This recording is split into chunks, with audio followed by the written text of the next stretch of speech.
Today we have with us Nikhil Ganju, India Country Head of Holiday Planning site TripAdvisor. We are going to talk to him about their India expansion plans, monetization strategies, and their whole view on the OTA industry in India. Thanks for joining us, Nikhil. Thanks, Manu. Why don't you start by telling us how the TripAdvisor business has grown in India and how have you seen the market evolving from day one? Yeah, that's a great question. Actually, on many fronts, I can talk about this. So we started off the business, we launched the India-specific point of sale or website in 2008. And it's a great time to even have this conversation because it's our 5th anniversary now and we just completed 5 years in India. And at the time that we started out, very clearly the mandate for the business was twofold. One was grow reach in the country, so get more Indians using TripAdvisor. We already had about 500,000 Indians using TripAdvisor, our .com, our global site, and most of them were researching international destinations and planning outbound travel. And the second objective was to get more Indians to contribute more content on hotels, attractions, restaurants and destinations, really, because that's when Indians start contributing content and start reviewing Indian hotels and attractions and restaurants, that's when the Indian site becomes more and more relevant to Indian travelers. So the goal really was to become more popular in India. And of course get Indians to contribute more content, and I think on both those goals we've done, I think, fabulously well, beyond our expectations, really. In terms of just reach and in terms of number of travelers who use TripAdvisor in India now, we're consistently in the top 3 or 4 travel sites in the country, by number of people who use the site every month, and these are numbers which that I'm quoting are from ComScore. So clearly on the ComScore ranking, we are up there with the top OTAs of the country in terms of traffic that we attract. And we're a holiday planning site, we're a travel planning site, we don't do transactions and bookings, so I think that's an important distinction to make between us and the OTAs, and despite that we are up there with the OTA sites. In terms of content as well, we've seen some very big strides. In fact, now what we've seen is the rate at which Indians contribute content, there was a wide disparity between the rate at which Indians were contributing reviews compared to some of our more developed markets like the UK or US and other countries where travelers regularly contribute to TripAdvisor. I think that disparity has also come down now significantly. We've done a few things. What we realized very early on was that content is critical, and therefore we did some things in India that we hadn't done at that time elsewhere in the world. Okay. So for example, we started tying up with partners who had extremely relevant travel audiences who we believed were people who travel a lot, and let's give them an incentive to contribute content, to write reviews, right? So we're not in any way impacting or influencing the tone of the reviews. We're just saying that you're on the fence, you've come back from a holiday, why don't you write a review on a hotel that you've stayed in? And that's exactly what happened. We tied up with frequent flyer programs, and that worked very well. We are also now replicating it in other parts of the world. We've done similar tie-ups with Lufthansa in Europe. We've just launched a program in Brazil which is doing pretty well as well. So yeah, I think as a business we've done remarkably well in terms of just building a huge audience in India and getting them to write content. Also in terms of we have a TripAdvisor for Business division as well, which basically is single-mindedly focused on the hospitality business, right? Our other audience is hotels that are listed on TripAdvisor, and these hotels also enjoy vast exposure because these hotels are ultimately have a global audience of 260 million users who use the site every month. So we have a business that's dedicated to these hotels, and we launched that in India also sometime last year, and we have a product that's been received very well by hotels. In fact, there's been a huge change, and since you asked how have things changed in the last 5 years, I would say 5 years back, if you asked, there were relatively fewer hotels who were engaged with TripAdvisor in the ways that we wanted them to be. And I'd say now today that we have 30,000 Indian hotels listed on TripAdvisor, and I'd be confident enough to say that the vast majority of them are aware of TripAdvisor. They actively engage with us. They are using TripAdvisor to build their online reputation on the site. They're very active and about collecting reviews, and of course a lot of them have also bought our business listings product, which enables them to get direct bookings from the huge traffic that they're exposed to. So, if you were to say in 1 year, how many hotels have come on board via the TripAdvisor for Business, the lead generation part of it? So while I can't share specific numbers for India, but of course globally we recently crossed 50,000 hotels that have purchased the business listings product, and the ROI is really very high, because I think most of these hotels will adhere to the fact that what they pay for a business listing is insignificant compared to the exposure that they get, the leads that they get through the product. So I think it's a small price to pay for the vast exposure that they're getting. In India as well, all the major chains are working with us on the business listings product.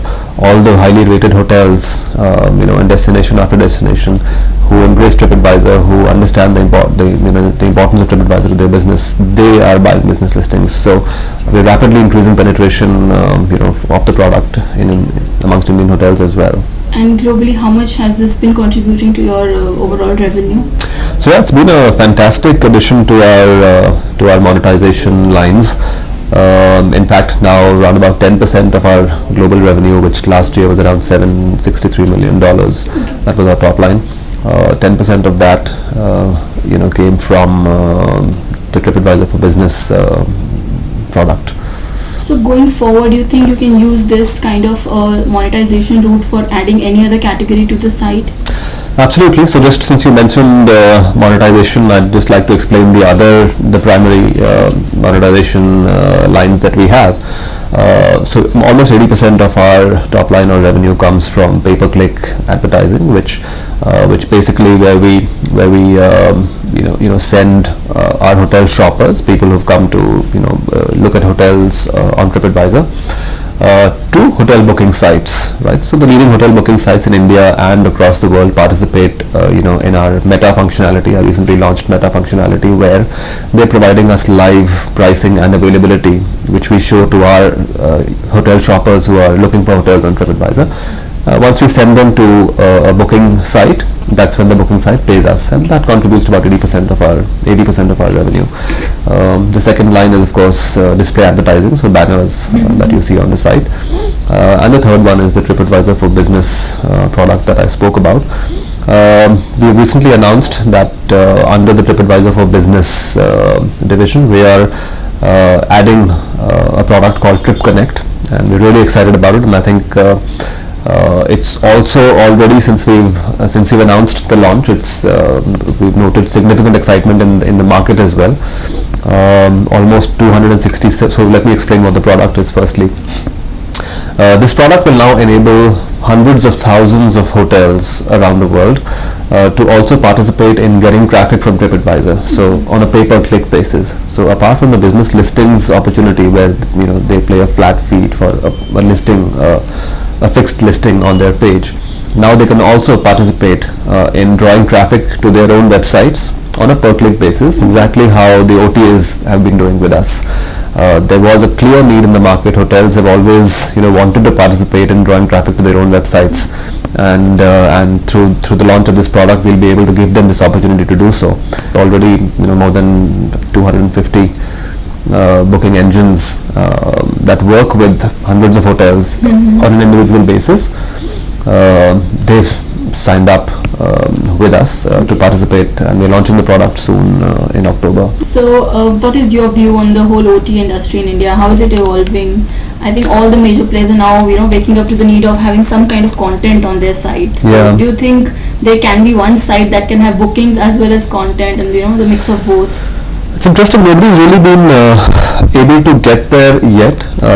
So there are various stages of travel planning and booking. Right? There's the inspiration stage, where the traveler is really looking around and researching which destination he wants to go to, what kind of holiday he wants to go to, what activities he wants to do on the holiday. And then there is the booking phase. Once you've planned it, then you go to the OTAs. So OTAs sort of answer the question: once you know where you're going, they'll book you a flight and a hotel at the destination that you're going to. So there's, like you said, right now there's nobody who's doing all of this together, and I think we clearly helped the travel planning part the best, and we also enable booking paths to where you can to hotel partners. So yeah, it's an interesting space to watch as we kind of go forward, if somebody is able to integrate the two. So also, what are your expansion plans for Indian market? For now, I think the plan really is to become the leading travel planning destination in the country. We already are the leading travel planning destination in the country. We'd like to become the leading travel site, just in terms of number of users that we attract. We'd like, well, most Indian travelers, when they start their travel planning process, to start it on TripAdvisor and then continue to go down the booking path on other travel sites. Sure. So we'll do all that it takes to kind of get there in terms of investing in the market. We have a team on the ground. We are actively, obviously we pursue partnerships in the Indian market. We actively market the site through online channels, and the endeavor really is to just keep doing all of this and get to a leadership position. Sure. So would you also look at inorganic expansion, like acquiring a smaller player if it's for value addition to your service? If you look at the history of TripAdvisor, especially over the last couple of years globally, we have made acquisitions which we've considered to be complementary to the business and to the product. While as of now I can't comment on any planned acquisitions, of course. But if you look at our history, we've done that globally. So as of now in India, an opportunistic kind of thing. Yeah, in India, I can't. In fact, there are no such plans that I can talk about right now. But we have in the past picked up companies, acquired companies around the world. So lastly, from the consumer's point of view, what are a few trends that you're seeing from the traveler's point of view, if you can share? I think for us one important piece is the whole hotels, just the ecosystem hotels being one of the core ecosystems that we operate in. I think what's really encouraging to see is that all OTAs today are choosing to focus on pushing hotels. So I think it's very encouraging to see that the hotels online booking is taking off. I already mentioned mobile is really picking up in India as well. We are seeing a huge uptake in the amount of visitors that we get on the mobile, and review contributions. I think that's another thing. I think it's not a niche trend anymore. So I think contribution has also become a big thing now. People coming back and sharing. So sharing on Facebook and photographs, etc., was already big. I think contributing travel reviews on hotels and attractions and restaurants has also become a mainstream trend now. So how do you make sure that fake reviews don't come on TripAdvisor? It's a great question, actually. We obviously invest a lot of time and resources in ensuring or managing the legitimacy of the content on the site, right? And there are a few ways in which we do this. Firstly, of course, there are sophisticated automatic tools and filters that we have. By virtue of being in the business for the last 10 plus years, and the scale of traffic that we have and the scale of content that we have, more than 70 pieces of content come in every minute, by the way, on the site. So we obviously are in a great position to be able to analyze this contribution patterns and be able to unearth any patterns that are looking suspicious.